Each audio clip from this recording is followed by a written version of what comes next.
Bandeko, soki boyoki ke maman olangi akufi, une semaine après liwa ya mobile na ye, ezali ngonga nzambe azo frappé ba faux ba prophète, ba pasteur à lokuta, ba escroc, ba miyibi, ou ba bomi peuple, ou ba bebisi peuple, ou ba sali ba aventure rebelle.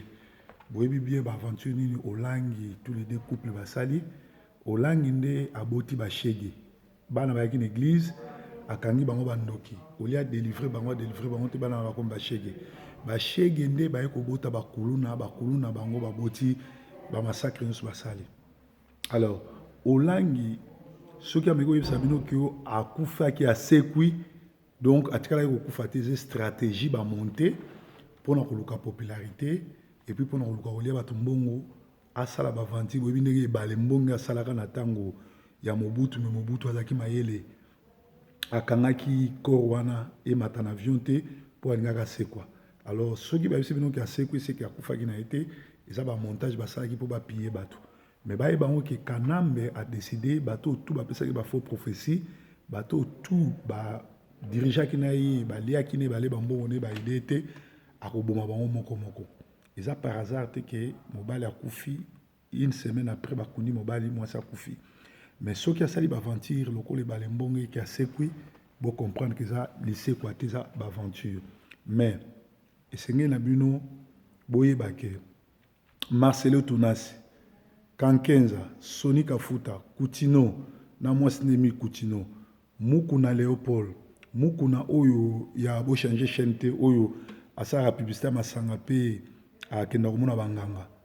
Boza liste moulaïna ba wale sabino tout na ba Micheline Chabani boye bake boza na liste boko landana parce que bo détruire peuple bo bebisi peuple bo sali ba aventure ebele et pas peuple et ngonga nzambe koki akomi ko beta boko sala bino ba aventure boko si bo sekui boko si ke boza na nzambe boko si ke bo sala ba miracle et tout mais nzambe ayebi bino te. Alors, bana nzambe, bo kangama na prière, bo bima na l'église, il y a ba aventurier, ba maman olangi, ba groupe wana nyoso tout, oyo bolandaka landaka na ba internet, na ba TV, baza batu ba kabwana na nzambe kala. Alors, nzambe akomi ko beta bango. Donc, bo lenga te, même ba bisibino ke maman olanga sekwi, c'est-à-dire atikala ki jamais ko kufa, ezaki nango ba je asalaki pour na koluka ko intimider bato, pour na koluka ko yiba. Parce que Nangongo yo akokoma lisusu na popularité makasi bato bakokanisa ki autaki kokufa se kwa kime Micheline Chabani na bino nyonso tout oyo boza basiko neti ba Marcelo Tounasi ba aventurier nyonso tout oyo bozo le kaka na ba télévision na banane ko yiba peuple ko sala ba aventure lokuta na ba delilesi mulongo la bino za mulai po nzambe abandi ko beta nzambe akotika bino te. Toloba biloko to dénoncer ngo nzambe bali ko kokisa ba prière na biso moko na mobolenga te bo paniquer te maman olangi akoyi ko sekwa te do soka sekwa ki seka kufaki te eza scénario à la ndenge tunga to mone pa e balembonge donc a copier e balembonge mais bango ki Kanamba a décidé a kosila na bango ne surtout avant ya kende donc maman olangi copie e balembonge bolenga te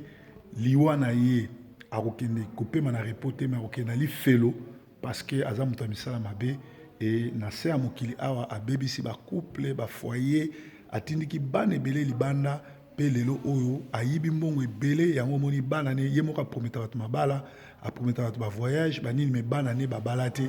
boyebi ba aventure Thomas Lokofe na Mike Kalambai basala bana na ye boye maman olangi mutu apesaka ba chance abana na opesa bana ne libala donc bo bangelo ko mote to komi na tango asuka biloko ya boefoya toza na tango oyo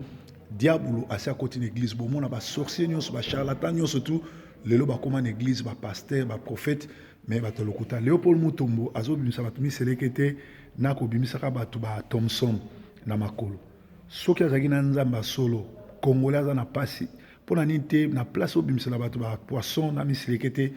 na makolo à chaque mutu ebimata $2000 bakinois baa na nzala baa na problème